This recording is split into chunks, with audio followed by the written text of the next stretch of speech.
അകലെ നിൽപ്പൂ ജലമൗനം. എന്നിട്ടെന്താ, ഞാൻ അതിൽ നിന്ന് രക്ഷപ്പെടാൻ പെട്ട പാട്. അതുകൊണ്ടുണ്ടായ ഗുണം എന്താന്ന് വെച്ചാ എന്റെ ഹോസ്റ്റൽ ജീവിതം അതോടുകൂടി അവസാനിച്ചു. അത് നന്നായി. ഇല്ലായിരുന്നെങ്കിൽ സച്ചേട്ടനെ എനിക്ക് കിട്ടില്ലായിരുന്നല്ലോ.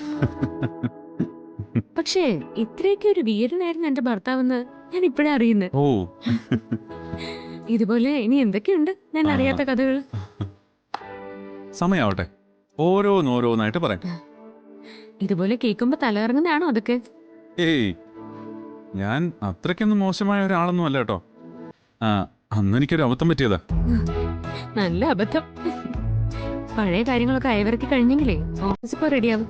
ചെല്ല്, ഞാൻ അപ്പോഴേക്കും കഴിക്കാൻ എടുത്തു വെക്കാം. ഏയ്, താൻ അവിടെ ഇരിക്കുന്നേ. വീട്ടിൽ സച്ചേട്ടാ, എനിക്ക് ജോലിയുണ്ട്. അതൊക്കെ പിന്നീടാവട്ടെ. വല്ലപ്പോഴും കൂടിയ ഒന്നും മനസ്സറിഞ്ഞ് സന്തോഷിക്കാൻ പറ്റുന്നേ. അയ്യോ, ഇതെന്താ? എന്താ? അടുക്കളയിൽ ജോലി ചെയ്ത് കരിയും പുകയൊക്കെ അടിച്ച് കൈയുടെ ഒരു കോലം കണ്ടോ? ഓഹോ, അങ്ങനെയാണോ? പിന്നല്ലാതെ, ഇതൊക്കെ ഒന്ന് ശ്രദ്ധിക്കണ്ടേ? അതെ, സംഭവം സോപ്പിംഗ് ആണെങ്കിലും ഞാനൊരു കാര്യം പറയട്ടെ. പറ. ഓരോ വർഷം കഴിയും തോറും പ്രായം കുറയല്ല, കൂടുക. അതിനനുസരിച്ച് നമ്മുടെ കയ്യിലും മുഖത്തും ഒക്കെ വ്യത്യാസം വരും. ശരീരം ചുളുങ്ങും. അതിനൊക്കെ വെറുതെ ആണെങ്കിൽ പോലും ടെൻഷൻ അടിക്കരുത്. അതൊക്കെ സ്വാഭാവിക. തന്റെ ക്യൂടെക്സ് കണ്ടോ?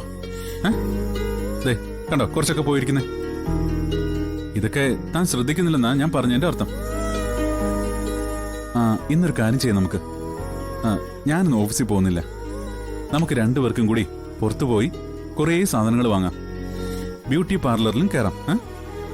എന്നിട്ട് മൊത്തത്തിലൊരു സുന്ദരിയാക്കി എടുക്കാം. അതെന്താ, ഇപ്പൊ ഞാൻ സുന്ദരിയല്ലേ? അതെ, അതീവ സുന്ദരിയാക്കുന്ന കാര്യം ഞാൻ പറഞ്ഞത്. സച്ചേനോട് ഞാനൊരു കാര്യം ചോദിക്കട്ടെ? ചോദിക്കേ, വേഗം ചോദിക്കേ. വയസ്സാവുമ്പോ ഈ സ്നേഹമൊക്കെ കുറയോ സച്ചേട്ടന്?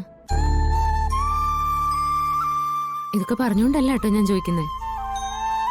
സച്ചേട്ടൻ എന്നോട് കൂടുതൽ ഇഷ്ടം കാണിക്കുമ്പോഴൊക്കെ എനിക്ക് അങ്ങനെ ഒരു ഭയം തോന്നാറുണ്ട്.